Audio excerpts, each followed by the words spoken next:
ಶ್ರೀ ಜಗದ್ಗುರು ರೇಣುಕಾಚಾರ್ಯ ಜಯಂತಿ ನಿಮಿತ್ತವಾಗಿ ಜಿಲ್ಲಾ ಉತ್ಸವ ಸಮಿತಿಯಿಂದ ಪ್ರತಿ ವರ್ಷದಂತೆ ಈ ವರ್ಷವೂ ಕೂಡ ಅದ್ದೂರಿಯಾಗಿ ಜಯಂತಿ ಆಚರಣೆಯನ್ನು ಹಮ್ಮಿಕೊಳ್ಳಲಾಗಿದೆ. ಅಲ್ಲದೆ ಮಾರ್ಚ್ 12ಕ್ಕೆ ಅದ್ದೂರಿ ಕಾರ್ಯಕ್ರಮವೂ ಕೂಡ ಹಮ್ಮಿಕೊಳ್ಳಲಾಗುವುದು ಎಂದು ಶ್ರೀ ಷಡಕ್ಷರಿ ಬ್ರಹ್ಮ ರೇವಣಸಿದ್ಧ ಶಿವಾಚಾರ್ಯರವರು ತಿಳಿಸಿದ್ದಾರೆ. ನಗರದಲ್ಲಿ ಮಾಧ್ಯಮದವರೊಂದಿಗೆ ಮಾತನಾಡಿದ ಅವರು, ಜಯಂತಿ ಕಾರ್ಯಕ್ರಮದ ನಿಮಿತ್ತವಾಗಿ ನಾಳೆಯಿಂದ ಬಸವ ಸಂಸ್ಕೃತಿ ವೇದಿಕೆಯಲ್ಲಿ ಶ್ರೀ ಜಗದ್ಗುರು ರೇಣುಕಾಚಾರ್ಯ ಕೊಡುಗೆಗಳ ಬಗ್ಗೆ ಕುರಿತು ವಿಶೇಷ ಉಪನ್ಯಾಸ ಕಾರ್ಯಕ್ರಮ ಹಮ್ಮಿಕೊಳ್ಳಲಾಗಿದೆ ಎಂದು ತಿಳಿಸಿದರು. ಈ ಸಂದರ್ಭದಲ್ಲಿ ಮಹಿಳಾ ನಾಯಕಿಯರು ಮಾತನಾಡಿದರು. Bureau report RJ32 Kannada news, Kalaburagi. ಮಹಾನಗರದಲ್ಲಿ ಜಗದ್ಗುರು ರೇಣುಕಾಚಾರ್ಯರ ಜಯಂತಿ ಉತ್ಸವವನ್ನು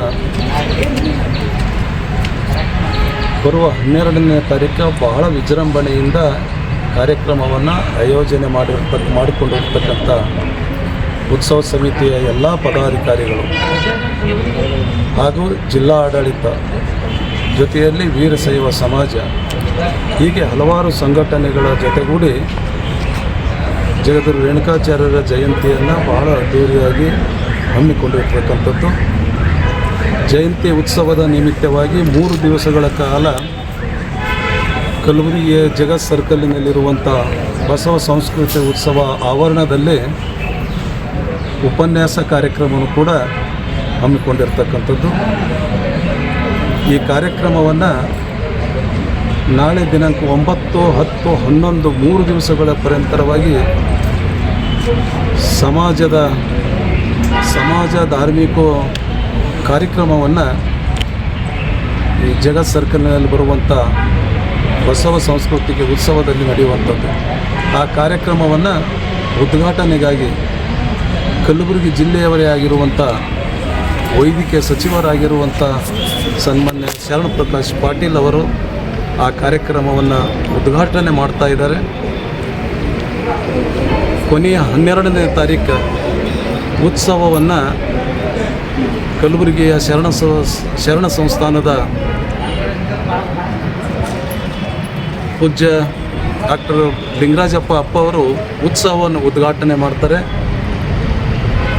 ಉತ್ಸವದಿಂದ ಬಂದು ವೀರಶೈವ ಕಲ್ಯಾಣ ಮಂಟಪದಲ್ಲಿ ಆ ಉತ್ಸವವನ್ನು ಸಂಪನ್ನಗೊಂಡ ಮೇಲೆ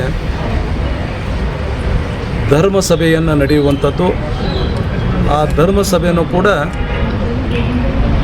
ಕರ್ನಾಟಕ ರಾಜ್ಯದ ಲೋಕಸೇವಾ ಆಯೋಗದ ಅಧ್ಯಕ್ಷರಾದ ಸನ್ಮಾನ್ಯ ಶಿವಶಂಕರಪ್ಪ ಸಾವು ಅವರು ಆ ಕಾರ್ಯಕ್ರಮವನ್ನು ಉದ್ಘಾಟನೆ ಮಾಡ್ತಾರೆ. ಈ 3 ದಿವಸಗಳ ಕಾರ್ಯಕ್ರಮದಲ್ಲಿ ಉಪನ್ಯಾಸ, ಧರ್ಮದೀಕ್ಷಾ ಕಾರ್ಯಕ್ರಮ, ಅಯ್ಯಾಚಾರ ಹೀಗೆ ಹಲವಾರು ಕಾರ್ಯಕ್ರಮಗಳನ್ನು 3 ದಿವಸಗಳ ಪರ್ಯಂತರವಾಗಿ ಸತತವಾಗಿ ಈ ಕಾರ್ಯಕ್ರಮವನ್ನು ನಡೆಯುವಂಥದ್ದು. ಈ ಕಾರ್ಯಕ್ರಮ ಧಾರ್ಮಿಕ, ಸಾಂಸ್ಕೃತಿಕ, ಸಾಮಾಜಿಕ ಈ ಕಾರ್ಯಕ್ರಮವನ್ನು ಆಯೋಜನೆ ಮಾಡಿರ್ತಕ್ಕಂಥದ್ದು. ಈ ಉತ್ಸವವನ್ನು ಕಲಬುರಗಿಯ ಮಧ್ಯಭಾಗದಲ್ಲಿರುವಂಥ ಚೌಕ್ ಪೊಲೀಸ್ ಠಾಣದಿಂದ ಈ ಕಲಬುರಗಿಯ ರಾಜಬೀದಿಯಲ್ಲಿ ಕಲಾ ತಂಡಗಳು, ಜಾನಪದ ತಂಡಗಳು ಹೀಗೆ ಹಲವಾರು ಸಾಂಸ್ಕೃತಿಕ ತಂಡಗಳ ಜೊತೆಯಲ್ಲಿ ಪುರುವಂತರ ಜೊತೆಗೂಡಿ ಆ ಉತ್ಸವವನ್ನು ಮಧ್ಯಾಹ್ನ 12 ಗಂಟೆಗೆ ವೀರಶೈವ ಕಲ್ಯಾಣ ಮಂಟಪಕ್ಕೆ ತಲುಪಿ ಆ ಕಾರ್ಯಕ್ರಮವನ್ನು ಸಂಪನ್ನಗೊಳ್ತದೆ. ಆ ಕಾರ್ಯಕ್ರಮಕ್ಕೆ ಭಾಳಷ್ಟು ಜನ ರಾಜಕೀಯ ಧುರೀಣರು, ಈ ಜಿಲ್ಲೆಯ ಮಠಾಧೀಶರು, ಧರ್ಮಾಭಿಮಾನಿಗಳು ಆ ಕಾರ್ಯಕ್ರಮದಲ್ಲಿ ಪಾಲ್ಗೊಳ್ಳುವಂಥವರಿದ್ದಾರೆ. ಆ ಕಾರ್ಯಕ್ರಮಕ್ಕೆ ತಾವೆಲ್ಲ ಬಂದು ಈ ಕಲಬುರಗಿ ಜಿಲ್ಲೆಯ ಸಮಸ್ತ ವೀರಶೈವ ಲಿಂಗಾಯತ ಸಮಾಜದ ಎಲ್ಲ ಹಿರಿಯರು ಕಾರ್ಯಕ್ರಮದಲ್ಲಿ ಪಾಲ್ಗೊಂಡು ಆ ಕಾರ್ಯಕ್ರಮವನ್ನು ಯಶಸ್ವಿಪೂರ್ಣವಾಗಿ ಮಾಡಬೇಕು ಅಂತಕ್ಕಂಥ ವಿಚಾರವನ್ನು ವ್ಯಕ್ತಪಡಿಸಿ ಈ ಸಮಿತಿ ವತಿಯಿಂದ ತಮ್ಮಲ್ಲಿ ಕಳಕಳಿಯಿಂದ ಕೇಳಿಕೊಳ್ತಾ ಇದ್ದೀವಿ. ಸದ್ಗುರು ರೇಣುಕಾಚಾರ್ಯರ ಪಾದಗಳಿಗೆ ನಮಸ್ಕರಿಸುತ್ತಾ ಎಲ್ಲ ಕಲಬುರಗಿ ಜಿಲ್ಲೆಯ ಮಹಿಳೆಯರಿಗೆ ಇವತ್ತು ಮಹಿಳಾ ದಿನಾಚರಣೆಯ ಶುಭಾಶಯಗಳನ್ನು ಕೋರುತ್ತಾ, ಈ ಕಲಬುರಗಿ ಜಿಲ್ಲೆಯ ಪ್ರತಿ ಮನೆಯ ಆರಾಧ್ಯ ದೈವ ಆಗಿರ್ತಕ್ಕಂಥ ಶ್ರೀ ರೇಣುಕಾಚಾರ್ಯರ ಮಾರ್ಚ್ 12ರಂದು ಜಯಂತಿಯನ್ನು ಆಚರಿಸ್ತಾ ಇದ್ದೀವಿ. ಗುಲ್ಬರ್ಗ ಜಿಲ್ಲೆಯಿಂದ ಸುಮಾರು ಒಂದು 3,000-4,000 ಸಾವಿರ ಜನ ಅವತ್ತು ಸೇರ್ತಾ ಇದ್ದಾರೆ. ಹಾಗೆ 1,008 ಕುಂಭದ ಜೊತೆಗೆ ಪೊಲೀಸ್ ಸ್ಟೇಷನಿಂದ ಜಗತ್ ವೃತ್ತದವರೆಗೂ ಅವತ್ತು ವಿಜೃಂಭಣೆಯಾಗಿ ಸಾಂಸ್ಕೃತಿಕ ಕಾರ್ಯಕ್ರಮ, ಜನಪದ ಕಾರ್ಯಕ್ರಮದ ಜೊತೆಗೆ ನಡೀತಾ ಇದೆ.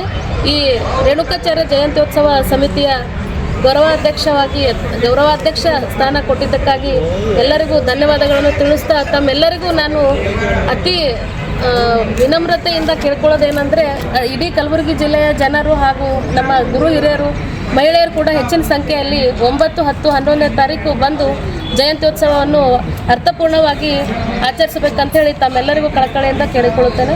ನಮಸ್ಕಾರ. ನಿಮ್ಮ ಹೆಸರು? ಜ್ಯೋತಿ ಮರಗೋಳ.